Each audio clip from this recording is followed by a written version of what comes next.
Welcome back. This is Jonathan Olow, and we are now on week 10 of the construction progress. And as you can see, we now have stucco on the house. This is our brown and our scratch coat. The color coat will go on probably in about 2 to 3 weeks. And the reason for that is you want the stucco to completely dry before you put on your final coat. One thing I wanted to bring up, and a lot of people don't see this, is, and I'm going to flip under the underside here. There are, well, where is it? There's holes in that metal strip as you go along under here. And the reason that these metal strips, and I'll show you again where it is, it's usually at the base of the house. The reason for those holes there is to allow the house to breathe.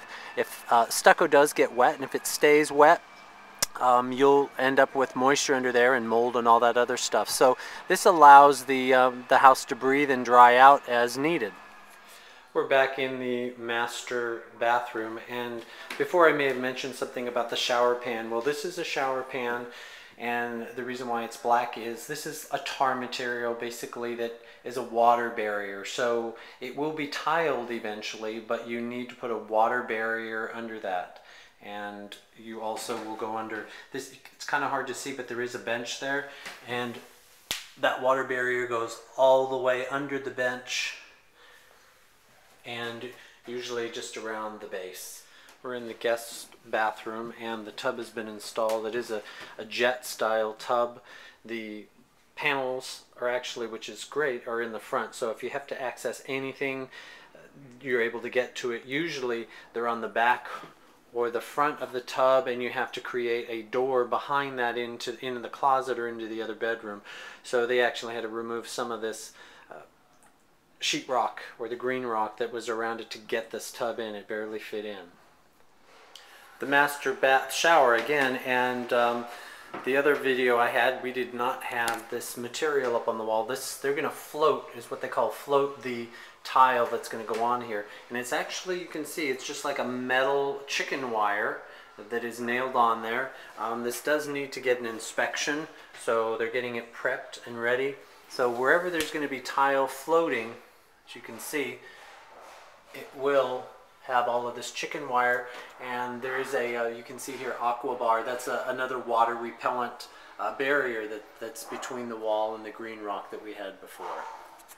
We're now in the guest bathroom, and this is, remember, the bathtub that's here. It's the jet tub, and they did the same thing here where they put on the, what they call, I guess, aqua bar, and again here, same thing. They're going to float the tiles on this chicken wire type thing.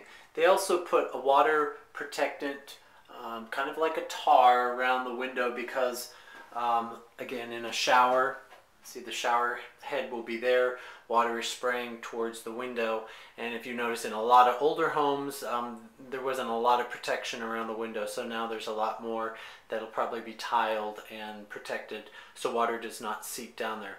In a video way back, this whole wall here was completely replaced because over 40-50 years water was just draining down into it. Well, as you can see, we have the walls pretty much finished. These are all prime. You can see the ceiling. This is the living room, kitchen, and a little bit of fun music, I guess, for the workers. Master bedroom done, ceiling, it's all been primed and almost painted and finished. Also into the master bathroom. Tomorrow, or actually this week, the cabinets are supposed to be put in, and we will also have the flooring put in. What they will actually do is they put the wood in for a week and they acclimate it. So by next week sometime I should have a wood floor down. Like I said, there's going to be a lot going on this week, so I'm actually going to deliver 2 videos this week. As you can see on the right there, they've already started painting a color on the wall. It's just a light tan color, and you can see on the left there the wall that's unfinished. So we're going to have a big push week this week. The one thing that was delivered today, and I'll take you into the bedroom, is the wood flooring. That is going to be installed next week, but what has to happen, it has to become acclimated to pretty much the environment that it's going to be in. So it just basically sits for about a week. If it were to come from a cold climate or a very wet climate somewhere, typically they'll let it sit in the house where it's going to be installed for about 2 to 3 weeks, just depending on how much of a temperature change. So wood floor cannot just be put down, otherwise it's going to warp and you'll see changes in it. So this is Jonathan. I'm signing out, and we'll see you real soon.